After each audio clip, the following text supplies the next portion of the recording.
Ito ay lagi natin na ah, binabasa. Kaya tulad ng sinasabi ko lagi na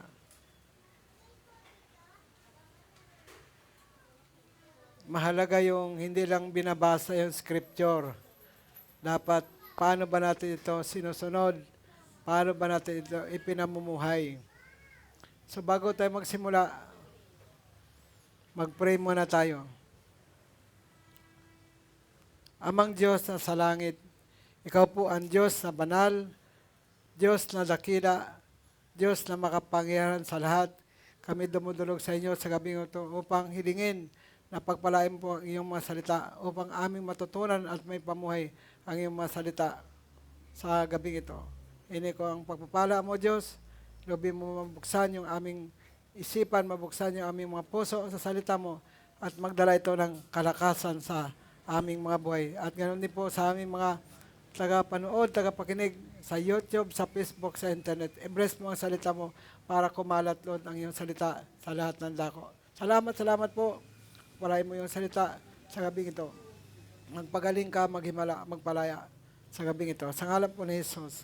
Amen. Amen. So, ang nakasulat dito sa 1 Thessalonians chapter 1, verse 2, sabi ito ni Pablo, ang sulat ni Pablo, ni Silas at saka ni Timoteo,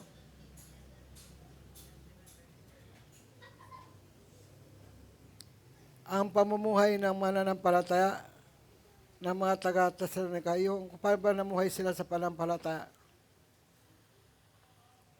Yung kanilang pamumuhay na mayroong panampalataya. Yung mga taga-Thessalonica. Sabi dito sa verse 2, lagi kami nagpapasalamat sa Diyos dahil sa inyo. At tuwin ay kasama kayo sa aming dalangin.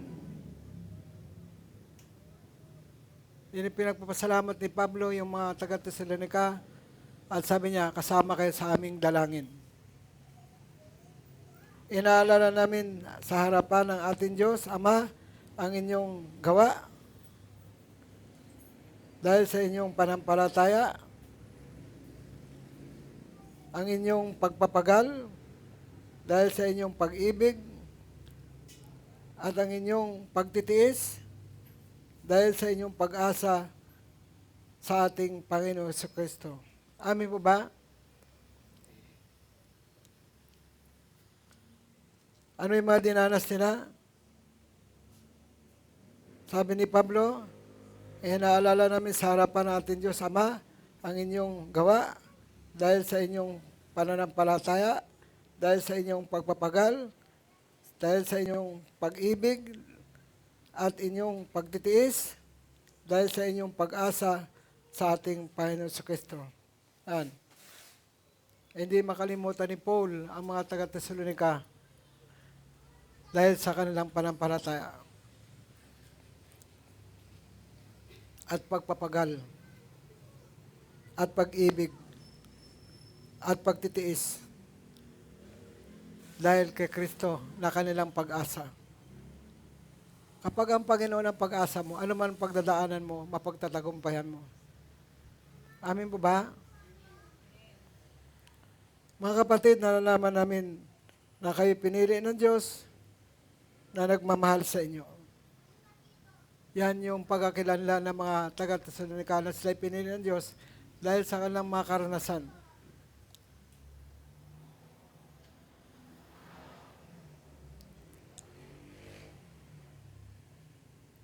Sapagkat ang magandang balitang ito, lubos naming pinaniwalaan at pinahayag namin sa inyo.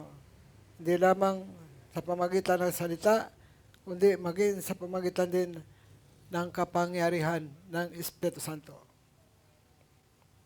Hindi lamang sa pamagitan ng salita, kundi nagpahayag sila sa pamagitan ng kapangyarihan ng Espiritu Santo. Nakita ninyo kung paano kami namuhay sa inyong piling. Ito'y ginawa namin alang-alang sa inyo.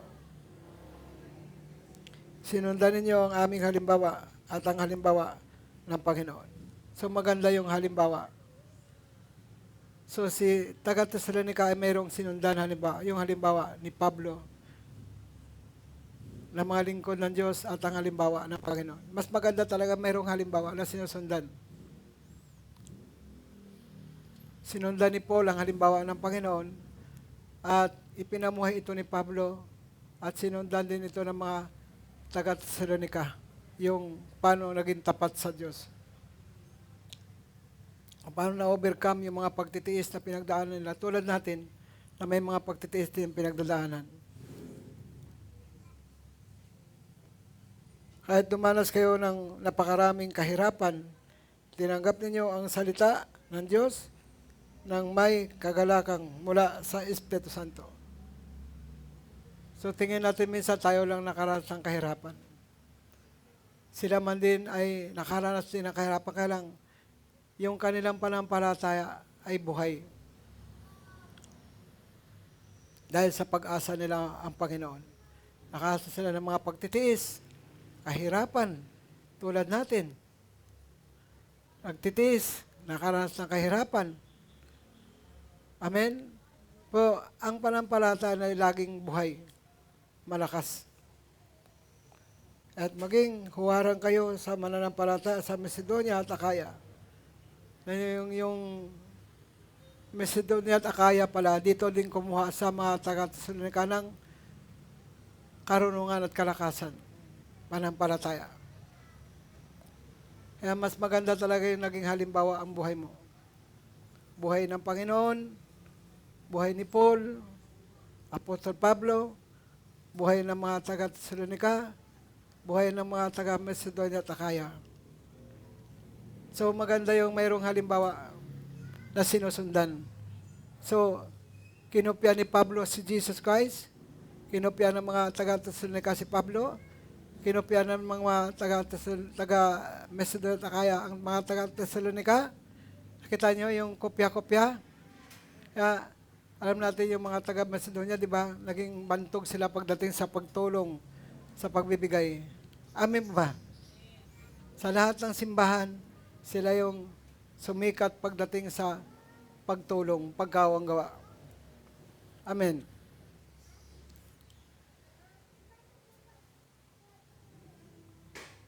Sapagkat hindi lamang ang salita ng Panginoon ang lumaganap sa Macedonia, so pinalaganap nila yung salita ng Panginoon sa Macedonia at Akaya. Na-impluwensya ng mga taga-Tesalonica ang Macedonia at Akaya. At tingnan nyo naman yung resulta ng panampalataya ng mga taga-Macedonia at Akaya. Napakaganda.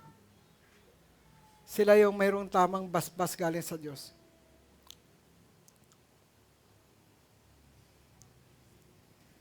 Ang inyong panampalataya sa Diyos ay nabalita sa lahat ng dako at hindi na kami kailangang magsalita pa kami tungkol sa mga bagay nito.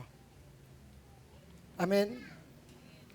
Si bantog na bantog yung kanilang panampalataya ng mga taga-Tesalonica. Maging yung kanilang pagtitiis, kahirapang pinagdaanan, ay nalaman din yun ng mga Macedonia at Akaya. Amen po ba? Kaya sa ating buhay na ito, hindi lang tayo ang nagtitiis, hindi lang tayo ang dumadanas ng kahirapan. Maging sila, pero napakayaman nila sa panampalataya. Mula sa Panginoon yung halimbawa, apunta kay Pablo, apunta sa taga-Tesalonica, apunta sa Macedonia at Akaya. Kaya kung ating sundan, ang halimbawa nito ay maganda. Amen? Hindi lang tayo nakaranas ng kahirapan. Hindi lang tayo nakaranas ng pagtitiis. Maging sila man, dumaan din sa ngayong kalagayan. Puno sila ng pag-ibig ng Diyos. At yung kagalakang mula sa banal na Espiritu ay kumikilos sa kanilang mga puso. Amen? Iba kasi pag mayroong Espiritu ng Diyos at mayroong kagalakan mula sa Espiritu. Kahit na yun na, ibibigay mo pa rin. Kasi Ang pag-asa natin si Lord. Kapag pag-asa mo ang Panginoon, lagi mo tinitingnan na laging may pag-asa. Mayroon lagi. Amen po ba?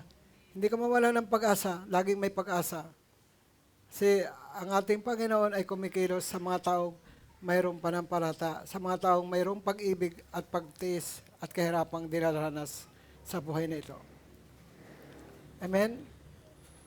Tingnan natin yung impluwensya sa Korinto. Bakit ito isinulat sa pangalang Korinto? Kasi challenge ito sa mga taga-Korinto. Kasi alam natin ang mga taga-Korinto ay mga may pagkakuripot, pagkatisod pagdating sa pagbibigay. Yung mga taga-Korinto, mababasa mo yon sa kanilang kabuuan ng kanilang kasaysayan na ang mga taga-Korinto ay may problema, may pagkatisod pagdating sa pagbibigay. Kaya naging challenge ang dito isinulat yung Macedonia at Akaya sa Korinto. Ito yung impluensya ng mga taga-Thessalonica, namana ng mga taga-Macedonia at Akaya. Pangalang Korinto 8. Mga kapatid, nais naming malaman ninyo ang ipinakitang kagandahang loob ng Diyos sa iglesia sa Macedonia. Kumilos din ang Diyos doon sa Macedonia. Ito yung impluensya ng panampalataya ng taga-Thessalonica sa Macedonia. Kaya sa Korinto, ito sinulat para maging challenge sa mga taga-Korinto. Mga kapatid, nais naming malaman ninyo ang pinakitang kagandahang loob ng Diyos sa iglesia sa Macedonia. Dumanas sila ng matinding kahirapan at ito'y isang mahigpit na pagsubok sana. Kaya, tingnan nyo, hindi man sila mayaman. Di ba? Sa Beto, dumanas sila ng matinding kahirapan at ito'y isang mahigpit na pagsubok sana. Ngunit, sa kabila ng kanilang paghikahos, masayang-masaya pa rin sila at bukas ang palad sa pagbibigay. Yan ang magandang impluensya ng mga simbahan na mayroong panampalataya, mayroong pag-ibig. Kahit mayroong pagtitiis, mayroong kahirapang dinaranas, ay nandoon pa rin yung pag-ibig sa kapwa. Amen. So yung dinaranas ng Macedonia na kahirapan, ito ay mahigpit na pagsubok sa lang. Ngunit sa kabila ng kanilang pagkikahos, hindi man sila mayaman eh. Masayang-masayang pa rin sila at bukas ang palad sa pagbigay. Sila'y kusang loob ang nagbibigay, hindi lamang abot sa kanilang kaya, kundi higit pa. Alam ko ito, sabi ni Paul, sapagkat mahigpit nilang ipinakiusap sa amin na sila'y bigyan ng pagkataong makatulong sa mga kapatid na nangailangan. At higit pa, sa inaasahan namin na ibigay nila sa kanilang sarili, unay sa Panginoon, pagkatapos sa amin, ayon sa kalooban ng Diyos. Amen? Yan yung impluensya ng panampalataya na may kasamang pag-ibig. Kahit may pagtitiis, kahit may kahirapang dinaranas. Hindi sila mayamang simbahan. Pero dahil ang ilang panampalataya ay buhay, ang kanilang pag-ibig sa Diyos ay buhay, pag-ibig sa kapwa ay buhay, patuloy silang gumagawa ng tama sa kabila ng pagtitiis sa pinagdaanan, sa kabila ng kahirapang pinagdaanan nila. Challenge, di ba? Magandang halimbawa. Mahigpit pa sila nakiusap na sila bigyan ng pagkataong makatulong sa mga kapatid na nangangailangan. At higit pa sa inaasahan ni Paul, ay bigay nila sa kanilang sarili, una sa Panginoon, pagkatapos ay sa amin, ayon sa kalooban ng Diyos. Amen. Higit pa sa inasahan ni Paul ay bibigay nila. Talagang kapag ang iyong puso binigay mo sa Panginoon, kaya mo rin ibigay ang iyong sarili sa mga lingkod ng Diyos. Amen?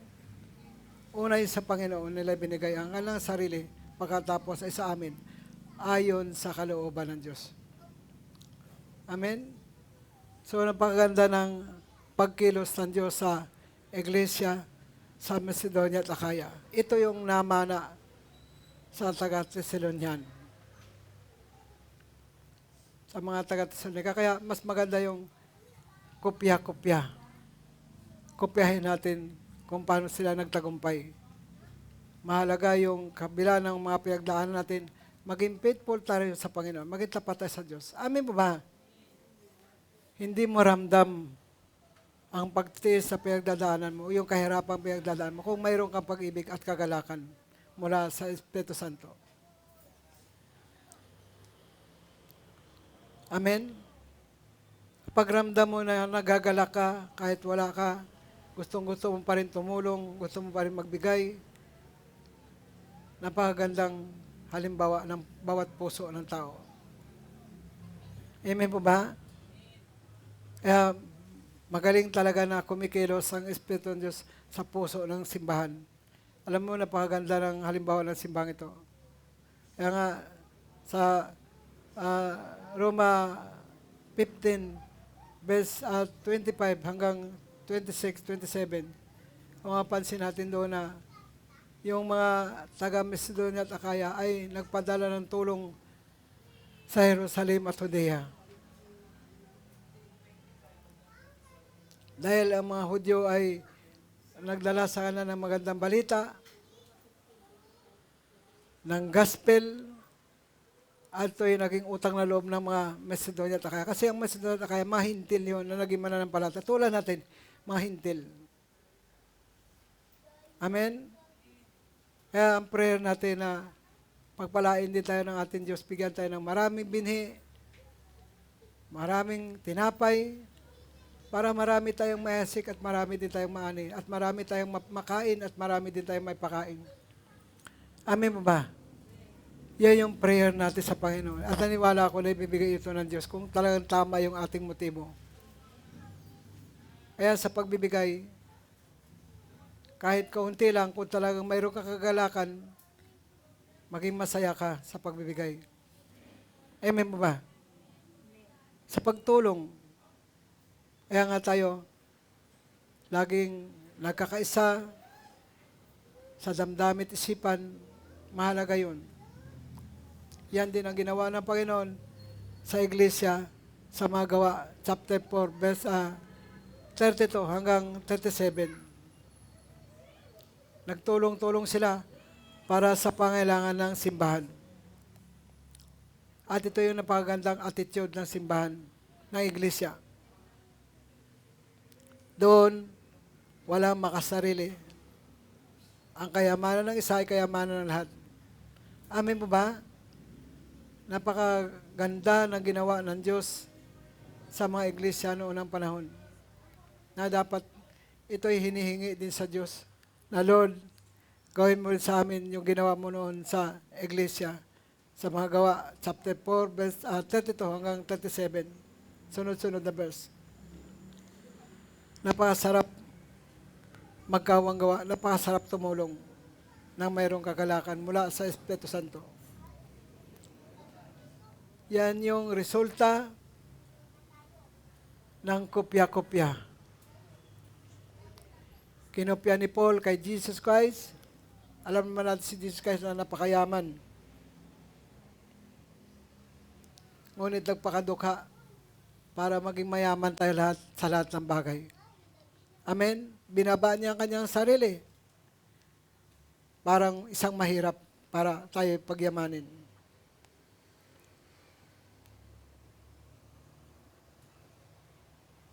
Nakasulat din yan sa Palang Korinto 8, verse 9. Palang Korinto 8, verse 9. Si Jesus na mayaman, nagpakababa, naging dukha para yumaman tayo. Amen mo ba? Bigyan tayo ng magandang halimbawa ng pagpapakumbaba. Bigyan tayo ng tamang halimbawa ng laging pagtulong sa ating kapwa. Amen mo ba? Pinapractice yan. Kahit anong bagay pinapractice. Huwag tayong magkaroon ng negatibo lagi. Lagi dapat positibo lagi kasi pag ikaw ay nagbigay, bibigyan ka rin ng Diyos. Amen mo ba? Kapag ikaw ay nagbigay, asahan mo, bibigyan ka rin ng Panginoon.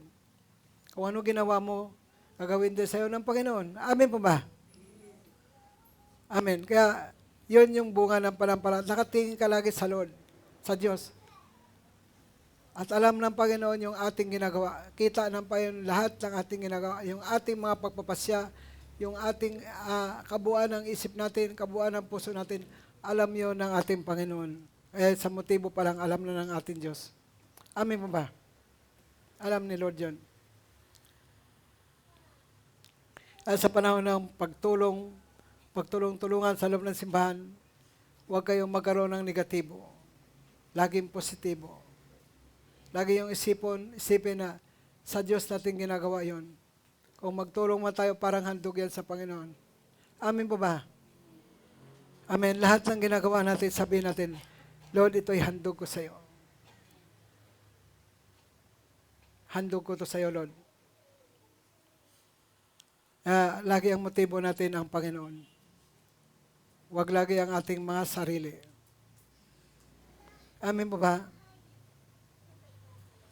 Napakaganda ng halimbawa ng mga taga-Tesalonica na nakopya-kopya ng Macedonia at Akaya. Na dapat itong mga kopya ng mga taga-Korinto. Kasi ang mga Korinto, may spirit ng paging kuripot, may spirit ng paging matisurin. Kaya ito yung sinulat sa mga taga-Korinto para maging salin sana yung Macedonia at Akaya. Simbahan na mahintil. Naging halimbawa sila pagdating sa pagtulong, pagkawang gawa. Sila yung binasbasan na magandang basbas ng ating Diyos. Alam naman po natin na yung palang Korinto 8, palang Korinto 9, pag binabasa natin, napakaganda yung buhay ng mga taga Macedonia at Akaya. Kahit kapos sila, kahit hindi masabing mayaman, ngunit nandun yung kanilang puso sa pagtulong. Amen po ba? Amen. Minsan, kailangan natin kumupya para matuto tayo. Para hindi na tayo mahirapan.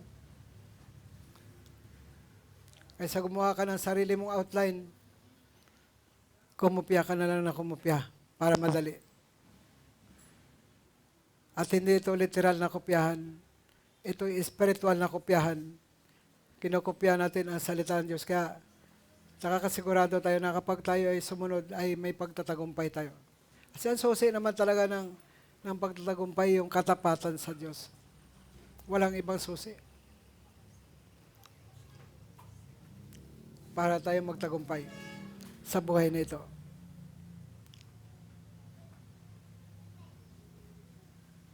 Kahit sila ay nahirapan, sila ay nakaranas ng pagtiis, pero buhay lagi ang pag-ibig, buhay lagi ang panampalataya. Buhay lagi ang kagalakan mula sa Espiritu Santo. Amen mo ba?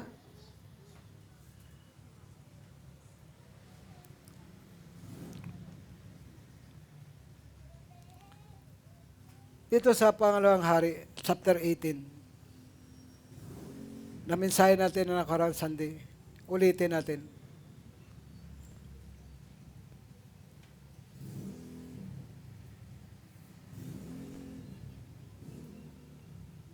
Verse 3. Naging kalugod-lugod siya kay Yahweh, sapagkat sinundan niya ang mabuting halimbawa ng ninuno niyang si David. Alam mo ba ang buhay ni David? Kalugod-lugod sa Diyos. Alam natin na sila man din ay may mga kahinaan, di po ba? Tayo man din ay mayroong mga kahinaan. Po alam nyo, sa kahinaan natin, hindi yung tinitingnan ng Lord. Ang tinitingnan ng Lord doon, yung ating pagsisikap. Yung ating desire. Lahat ng tao mayroong kahinaan. Si David may kahinaan. Tayo mayroong kahinaan. Yung mga taga-Tesalonica may kahinaan. Yung Macedonia at Akaya mayroong kahinaan. Ang kahinaan natin, hindi yun ang tinitingnan ng Lord. Ang tinitingnan ng Lord, yung ating mga pagsisikap. Yung ating mga pagtitiis, kahirapan na dinaranas ay tinitingnan ni Lord yung ating mga pagsisikap. Paano ba maging kalugod-lugod sa Diyos? Sumunod ka. Maging tapat ka sa Kanya. Yan ang susi para maging kalugod-lugod sa Panginoon. Alam natin na lahat na nakasulat sa Aklat ng Kautusan ay sinunod ni Hezekias. Amen? Sinunod niya. Yung mabigat na pagsubok dito, yung inalis lahat ng Diyos-Diyosan. Lahat ng karumal-dumal sa Jerusalem at Huda ay inalis. Amen ba ba? Kung sa panahon natin ngayon, gawin mo yan, marami magagalit sa iyo. Marami kang maging kaaway. Amen. Buong bansa ang maging kaaway mo. Pero sa kanila, basta't masunod si Lord, sinunod nila kahit mahirap. At ang resulta naman noon ay yung pagtatagumpay nila. Naging kalugod-lugod siya kay Yahweh sapagkat sinundan niya ang mabuting halimbawa ng ninuno niyang si David. Mas maganda talaga may sinusundan ka. Si Hezekias ay hindi gumawa ng kanyang sarili, kundi sumunod siya sa halimbawa ni David. Si David kahit may kahinaan, si Hezekias kahit may kahinaan, ngunit nagsikap na makasunod sa Panginoon. Kaya naging kalugod-lugod sila sa Panginoon. Buong pusong naglingkod sa Diyos, buong katapatang sumunod sa utos ng Diyos, si David, ganoon din si Hezekias. Ipinagiba niya yung mga dambana ang sagradong burol, kasi tinuturing na mga pagano sagradong burol yung mga sambahan nila. At sira ang sinasambang haligi. Si haligi sinasamba ng mga panatikong Israelita, yung mga tumalikod sa Diyos. Pati ang rebulto ni Asira, dinurog din niya ang tansong ahas na ginawa ni Moises, kung tawagin ni Hustan. Kaya kung magtanong kayo, bakit nung mamatay si Moises, hindi pinakita ng Diyos yung kanyang bangkay? Ang Diyos mismo naglibing. Kasi mga panatiko, sasambahin nila yun. Ay kung yung ginawa ni Moises na ahas, na tanso, sinamba, si Moises pa, hinati yung dagat, nagpabukal ng tubig sa disyerto, sa bato. Yung mga panatiko, igagawa nila ng rebulto si Moises at sambahin nila. Kaya hindi pinakita ng Diyos yung bangkay ni Moises. Ang Diyos mismo ang naglibing kay Moises. Kasi danger yun eh. Delikado yun sa mga panatiko. Maraming mga panatiko sa Israel noong panahon na yun. Kaya kung magtaka kayo, bakit magtanong kayo, nasagot ko lang tanong nyo, bakit hindi pinakita ng Diyos yung bangkay ni Moises? Kasi danger nga po yun sa mga panatiko. Sasambahin nila yun. Eh kung yung ahas, tanso, ginawa ni Moises, di naman ang panahon nagpadala ang Diyos sa salot, pinagtutuklaw ng makamandag na ahas yung mga tao dahil sa kasalanan. Ang sabi ng Diyos, gumawa ka ng tansong ahas at lahat ng tumingin dyan, hindi mamatay. Kaya gumawa si Moises ng tansong ahas. Kung sa panahon nila, sinusunugan pa nila ng insinso yun, sinasamba nila yung tanso. Sinasambangan nila ang haligi. Sambangan nila si Asira. Sinasambangan nila yung araw, buwan at bituin eh. Pero bawal sa kanila yon. Bawal sa kanila ng Diyos yon. May mga taong matigas ang ulo. Parang walang katulad sa mga backslider na tama ng buhay, bumabalik pa rin sa dating mali ang buhay. Naglalasing pa rin, nagsusugal pa rin, lahat ng gawa ng salibutan, gawa ng mga demonyo, ginagawa pa rin. Mayroong ganun na bumabalik sa dating buhay. Masamang pamuhay, bumabalik.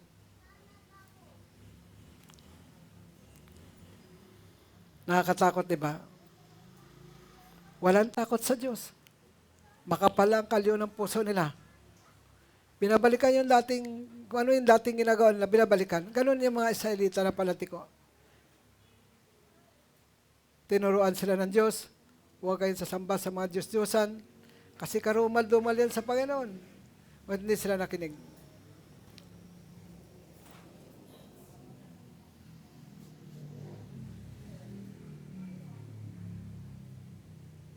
Nagtiwala si Hezekias kay Yahweh, ang Diyos ng Israel, kaya wala siyang katulad sa mga naging hari ng Huda.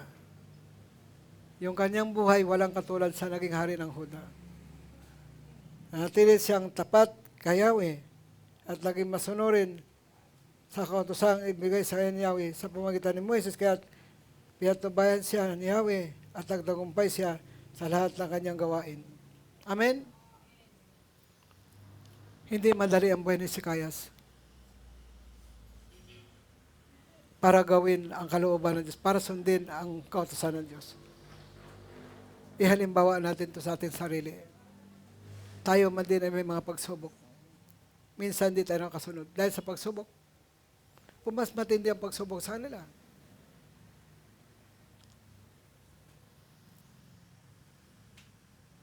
Sa panahon nila. Amen po ba? Pakialaman mo yung mga Diyos-Diyosan na yan. Gibain mo yan, durugin mo yan, sunugin mo yan. Marami kang magkakaway. Kaya sabi ng Biblia, walang katulad sa hari na nauna at nahuli sa kanya. Maging sa mga nauna at nahuli sa paggawa at pagsunod-salod sa kautusan ng Diyos. Kasi bawal ng Diyos yun eh. Kasuklam-suklam yun sa Diyos. Amen pa ba? Amen. Sambahin mo yung bituin, sambahin mo yung araw, sambahin mo yung buwan, sambahin mo yung gawa ng kamay ng tao. Kasalanan malaki sa Diyos yun, kasuklam-suklam sa Diyos yun. Samantalang kilala mo ang Diyos may bilin sa iyo, sundin mo kanyang utos. Pero yung mga tao, nadadala pa rin ng impluensya ng mga makasalanan. Ibig sabihin, lahat sila nakapakinig. Walang hindi nakapakinig. Kasi araw-araw, linggo-linggo, binabasa sa kanilang kautusan. At lahat sila ay may pandinig. Lahat sila ay nakapakinig. Hindi pwedeng hindi nakapakinig. Lahat. Ngunit mayroon pa rin talagang bumabaliktad at bumabalik sa dating kamangmangan at malaking kasalanan sa Diyos. Amen po ba? Amen. Kaya isang pagsubok ito kay Hari Hezekias. Yung ibang hari, hindi ito nagawa. Yung ibang hari, kunting pagsubok lang, nagtatampo, tumatalikod sa Diyos, madaling madala ng mga mali. Kapag binabasa mo yung tungkol sa mga hari, makita mo na napakaraming mga hari na hindi naging tapat sa Diyos.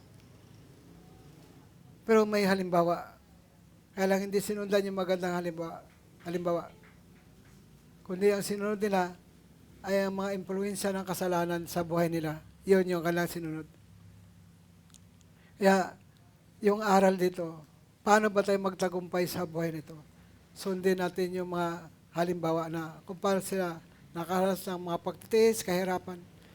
Dahil sa pag-ibig at panampalataya, nakasunod sila sa Panginoon. Amen ba ba? Amen. Madali mo matutunan yung tama kapag sinunod mo. Pag binabasa mo yung kautusan, binabasa mo yung mga unang tao, madali ka makapili ng dapat mong sundan para magtagumpay. Madali lang basahin yan, pero kung imay-himayin mo yung ginawa nila, hindi madali. Marami mga pagsubok silang pinagdaanan. At tulad mga nabanggit ko,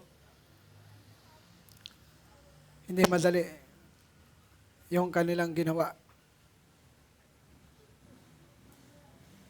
Ito yung nagpapakita kung gaano sila katatag at katibay sa kanilang paniniwala sa totoong Diyos. Amen ba ba? Kaya tayo, kapag may pagsubok, dito nakikita yung ating katatagan.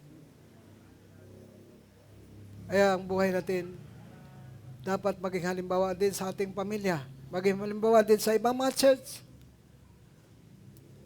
Tulad ng taga-Thessalonica, Macedonia at Akaya, tulad ni Hezekias. Mayroon tayong halimbawa na dapat sundan. Kaya sabi diyan, at linis siyang tapat kay Yahweh. At naging masunurin hanggang sa kautosang ibinigay ni Yahweh kay Moises. Kaya't siya ay nagtagumpay sa lahat ng kanyang mga gawain. Pinatubayan siya ng Diyos. Kasi nga sumunod siya. Alam ba sa buhay ni Zacchaeus? Mapansin natin na may mga trials din. Basahin natin yung pangalawang Kronika 32. Dito may mga banta kay Zacchaeus.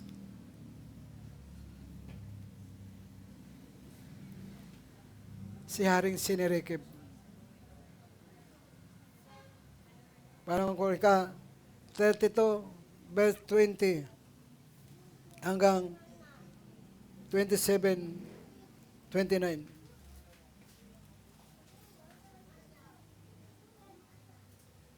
Kahit na siya sumunod sa Panginoon, mayroon pa rin mga pagsubok.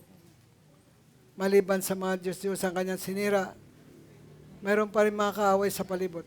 Makapangyarihang hari ng taga-Ninibe. Mayroong banta sa kanyang kaharian. Pag binabasa yung buong kasaysayan ni Zacchaeus, sabi dito, dahil dito na nagpipray o nanalangin si Zacchaeus at humingi ng saklolo kay Yahweh, sa Diyos.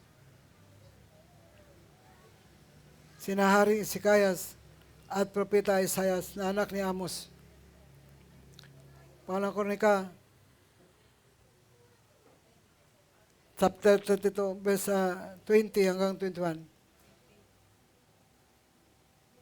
Dahil dito, nanalangin at humingi ng saklolo sa Diyos, si Hari Zacchaeus at propeta Isaias na anak ni Amos. Sinugo ni Yahweh ang isang anghel at pinatay nito ang mga pinuno ng mga kawal ng Assyria. Kaya, ang hari ng Assyria umuwi na hiyang-hiya na pumasok siya sa templo ng kanyang Diyos. Pinatay siya sa pagitan ng saksak ng sarili niyang anak. Sa ganung paraan, inligtas ni Yahweh si Zacchaeus sa mga sa mga Assyria at sa Jerusalem sa kamay ng Haring Sennacherib ng Assyria at sa lahat ng mga kaaway. Sabi diyan, binigyan ni Yahweh ng kapayapaan ng buong bansa.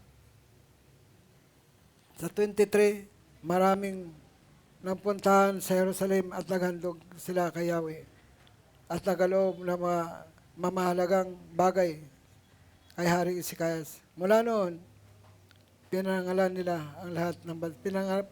sila ng lahat ng bansa. Amen po ba?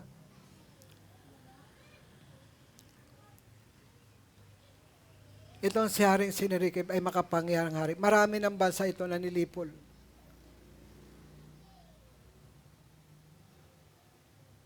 Isang anghel ang sinugo ng Diyos. Hindi hukbo ha. Isang anghel lang. Ilang thousand yung pinatay? 18,500,000. Mababasa niyan sa Pangalawang Hari 19:34-35. Pangalawang Hari 19:34-35. 18,000, 5,000 ka pinuno ng Assyria ang pinatay ng anghel na yun.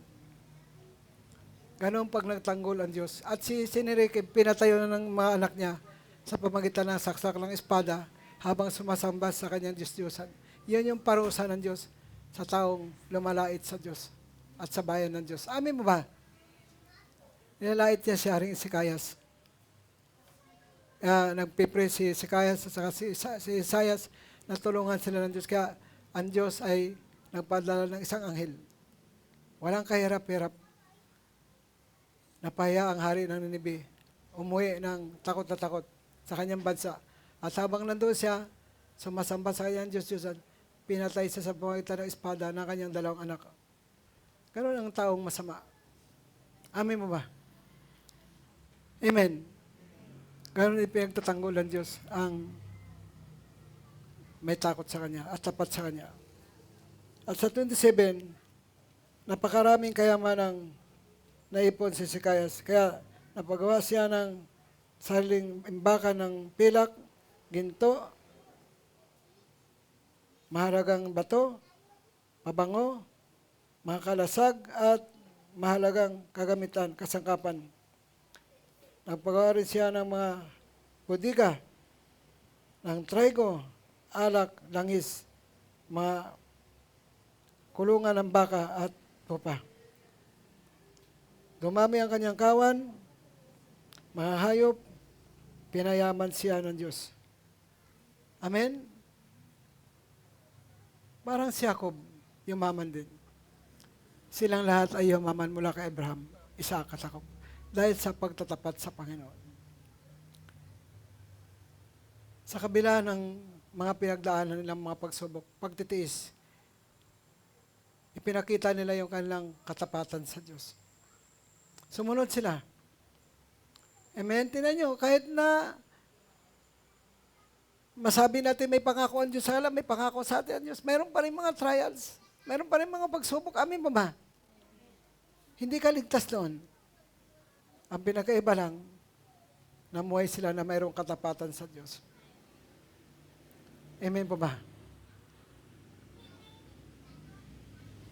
May panampalataya, may pag-ibig, may pagtitiis, may kahirapan na pinagdaanan. Tayo, may panampalataya ba sa Diyos? Tayo, may pag-ibig ba sa Diyos? Tayo, may pagtitiis sa mga pinagdaanan? Yes. May mga kahirapan din bang pinagdaanan? Tunay po, mayroon din. Amen po ba? Pero, naghahari pa rin sa kanila yung katapatan sa Diyos. Kaya ang resulta, yung ending ng buhay ay pinagpala sila ng Diyos. Amin po ba? Pag sinabing tapat ka sa lahat ng bagay. Kaya lagi ko sasabi na huwag mong tingnan ang sarili mo. Sa kabila ng pinagdaanan natin na pagtitiis, kahirapan, lagi pa rin tayo tumingin sa Diyos. Lagi pa rin natin siyang unahin. Amin po ba? Lagi tayong tumingin sa ating Panginoon at lagi natin siyang unahin sa lahat ng bagay. Kasi nga, yung ating mga pangailangan, alam niya ito. Alam natin yung Matthew 6:33 ba? 6:33?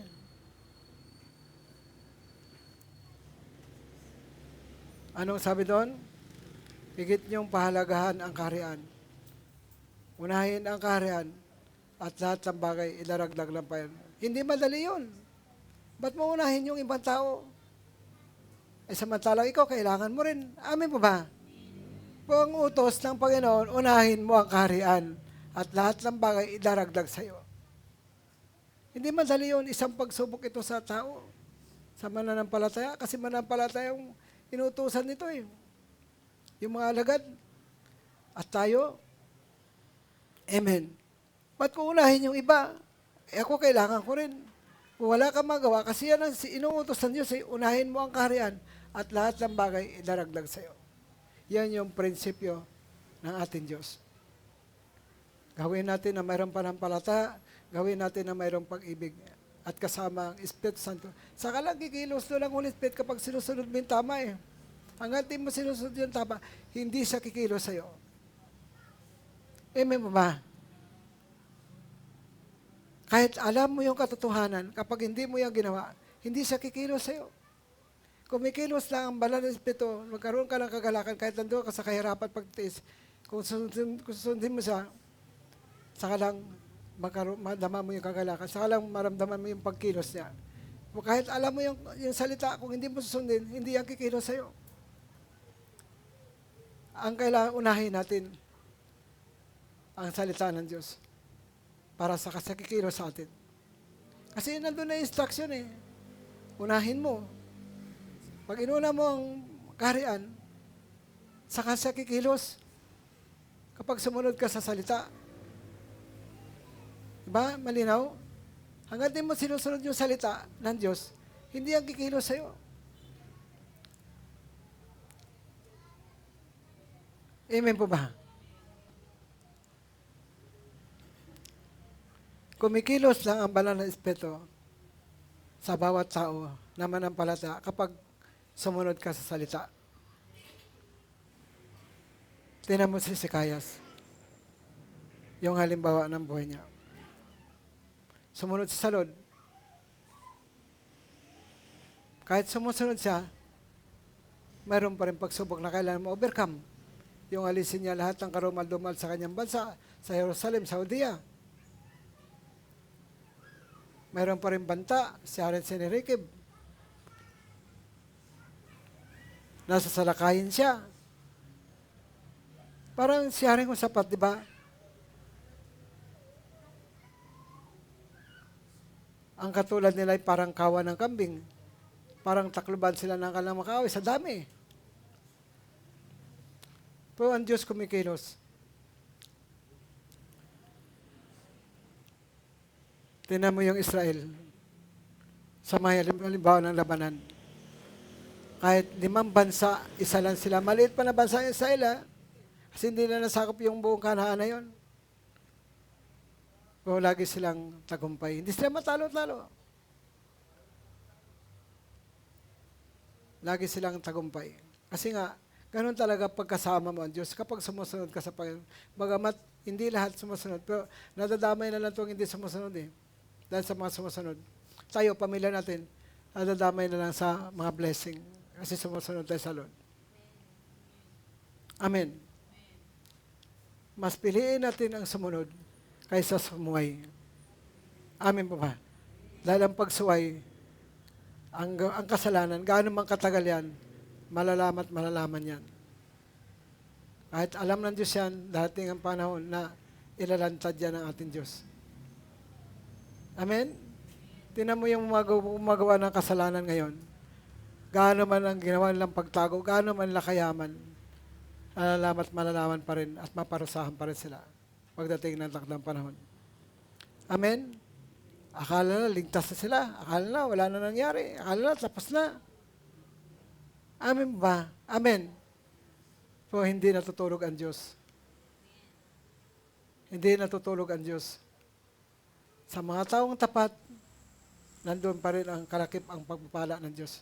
Kaya ang susi, paalala ko sa inyo, kahit anumang pagsubok, pagtitiis sa ating pinagdaanan, kahirapan, maging tapat pa rin tayo sa ating Diyos. Kasi ang tapat, dinigyan ng Lord sa kanyang panalangin. Amen mo ba? Dinigyan ng Panginoon. Kaya nga kami, kahit ang buhay namin katamtaman lang, minsan wala rin. So, patuloy akong dumadalayan sa Diyos na makalaya talaga doon.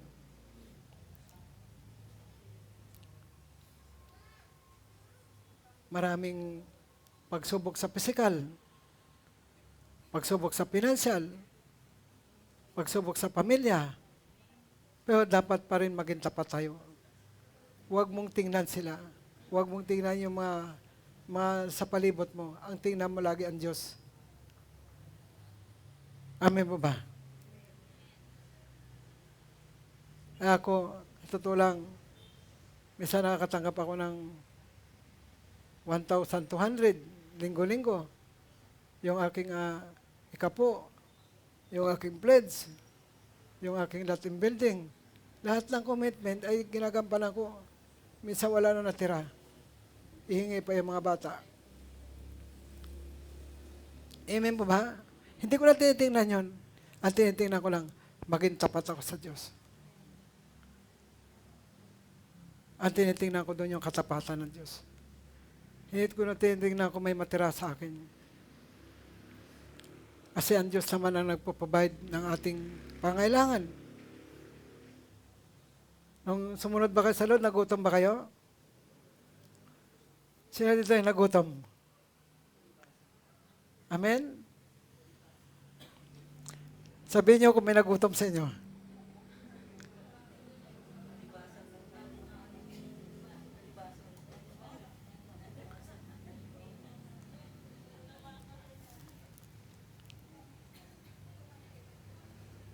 Ganon dito si Haring Osias.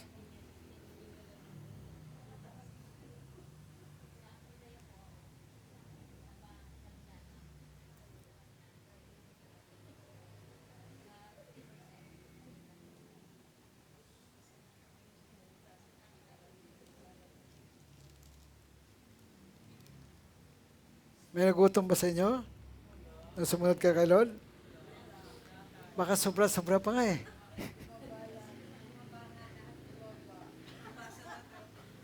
Po, may pagtitiis, may kahirapan.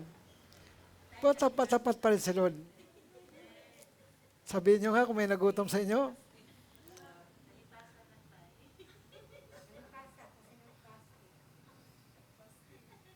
Walang nagutom? May inuhaw ba sa inyo? May nalakad bang hubad sa inyo?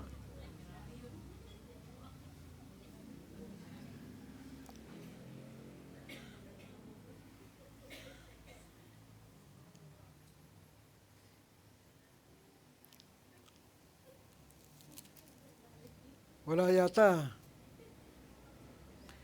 Ito si Haring Usiyas. Mabigat din pagsubok nito.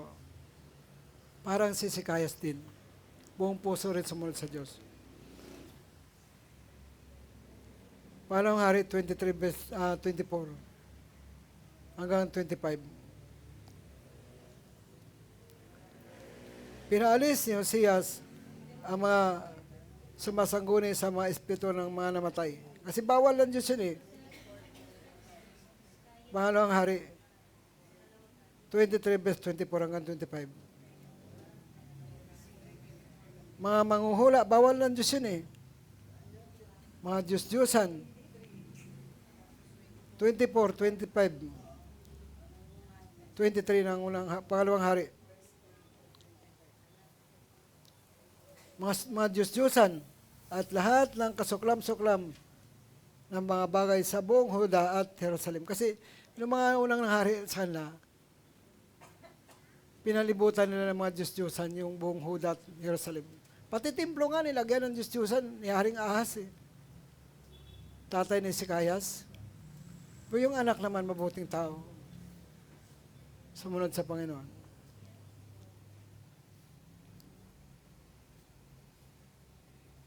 Sabi sa 25, bilang sa aklat ng natagpuan ni Hilkias sa templo, sa mga haring nauna sa kanya at maging sa mga sumunod, ay wala ring may tulad sa kanyang katapatan kay Yahweh. Yung katapatan mahalaga eh.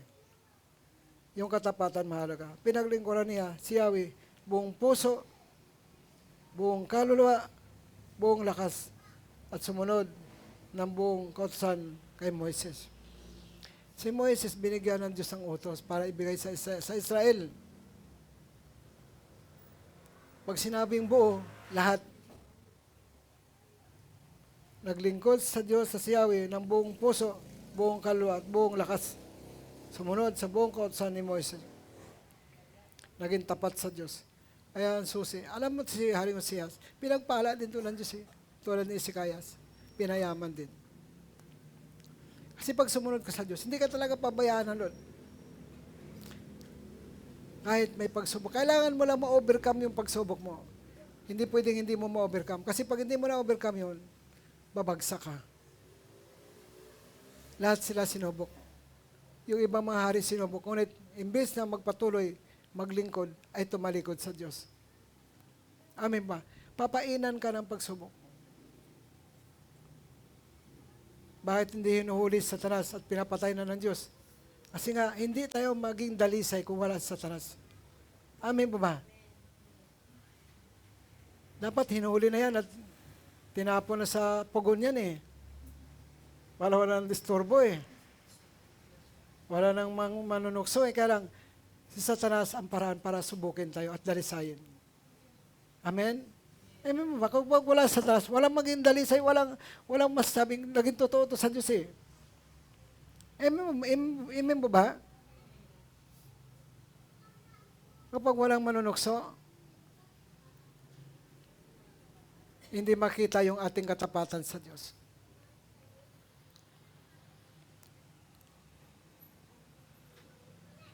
Eh sana, tinapos na ng Diyos yan para wala na tayong problema. Kaya lang, dahil naka-impluensya silang kasalanan sa tao, patalon-talon pa rin, mamatay na yung tao, buhay pa rin yung kasalanan. Amen po ba? Patay na yung lolo't lola, pero yung lahat ng kasalan, pamana-mana lang yan. Kaya tayo dapat, ay papamana natin sa mga anak natin, yung tamang panampalataya, tamang pagsunod, tamang katapatan sa Diyos. Amin po ba?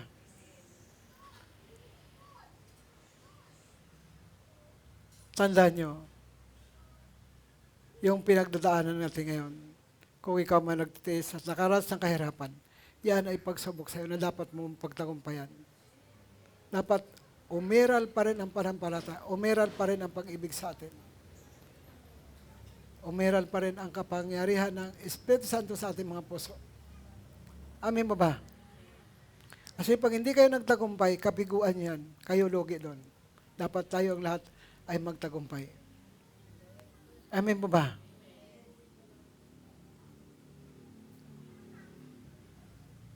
Nakwento ko,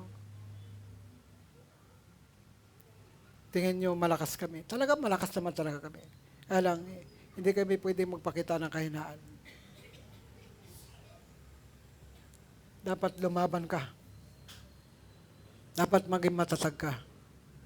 Tingnan mo pag may karamdaman ka at sinunod mo ang kalooban ng Diyos, maramdaman mo, naka-overcome ka pala.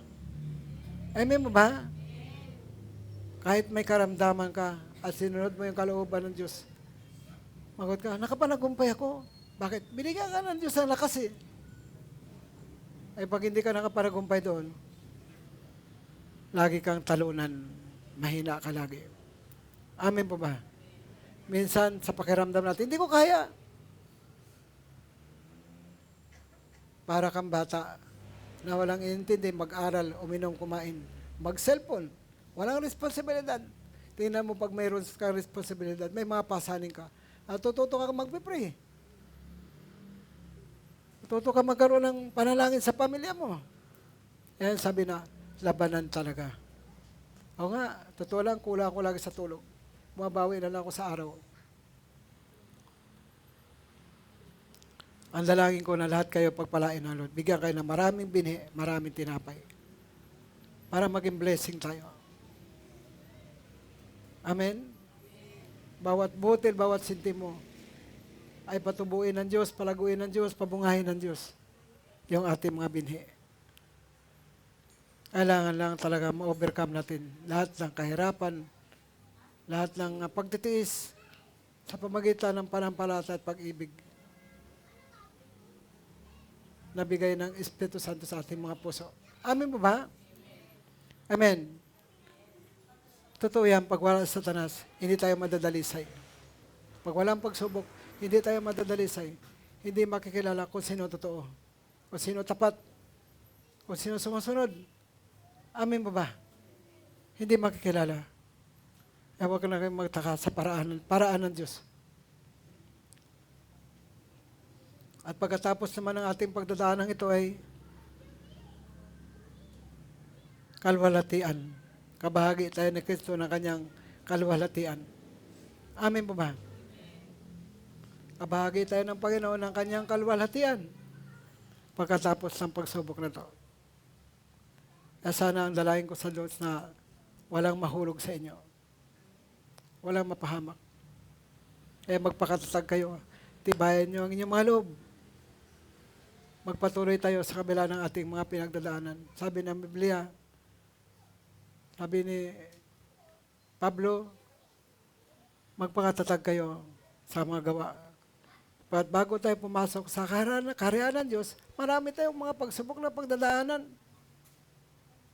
Kailangan ma-overcome natin yung mga pagsubok na yan. Huwag kayong matakot sa pagsubok. Kasi kasama natin si Lord. Tutulungan niya tayo.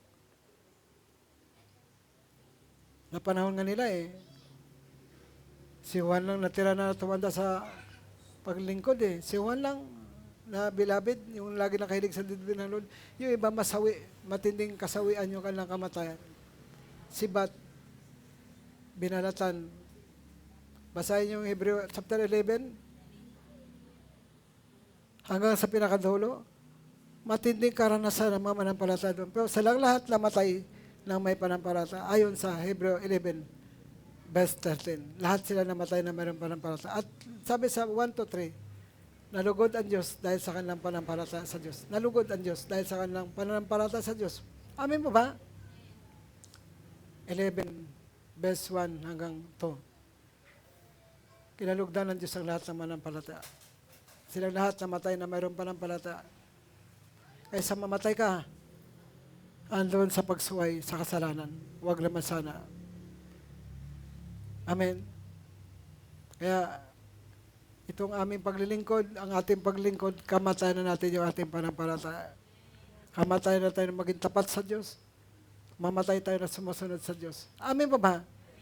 At ang kapalit ng ating pagtitiis at kahirapan sa piling ng ating Diyos. Amen?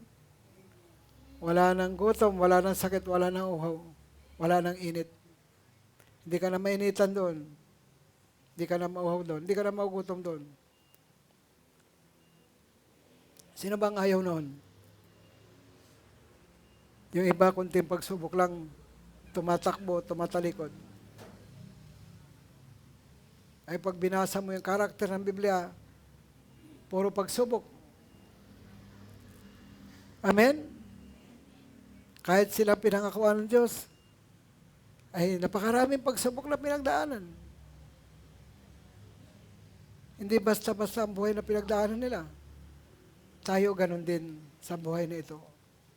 Dadaan din tayo sa maraming pagsubok. Susubukin tayo ng Panginoon kung karapat-dapat tayo sa Kanyang kaharian. Amen pa ba? Amen. O subukin tayo ng Lord kung karapat-dapat tayo pumasok sa Kanyang kaharian. Salamat sa Diyos sa gabing ito. Mag-pray tayo.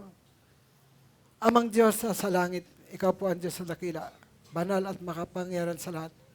Pagpalain mo pong yung mga salita, matanim sa aming puso at isipan, tumatag kami sa pamagitan ng iyong mga salita, Panginoon, tulad ng halimbawa mo, tulad ng halimbawa ni Pablo, tulad ng halimbawa ng mga taga-Tesalonica sa Macedonia at Akaya, tulad ng halimbawa ni Haring Sikayas, tulad ng halimbawa ni Haring Usias, Lord, na kung paano sila buong pusong sumunod sa iyo, naging tapat sa iyo, naglingkod sa iyo, Panginoon, pagpalain mo rin kami. Bless mo rin po ang aming mga puso, pagpalain mo rin kami. Bigyan mo kami, Lord, ng maraming binhi. Palang Korinto, chapter 9, verse 10. Maraming tinapay, Lord, para marami kami makain at marami din kami mapakain pa. I-bless mo yung aming financial. Patubuin mo bawat binhi, bawat sintimo, palaguin, pabungahin ng isang daing ibayo, Lord. I pray na kami lumuhog sa iyo, dumadalahin sa iyo na i-bless mo kami. Paano kami maging pagpapala? Kung hindi mo kami pagpalain, Panginoon, yan ang aming dalahin. I-bless mo kami pagpalain. Pasaganahin mo kami. Salamat po sa gabi ito. I-bless mo ang iyong mga salita na ito'y magpatibay na aming panampalataya. Sa pangalan po ni Jesus. Amen. Amen.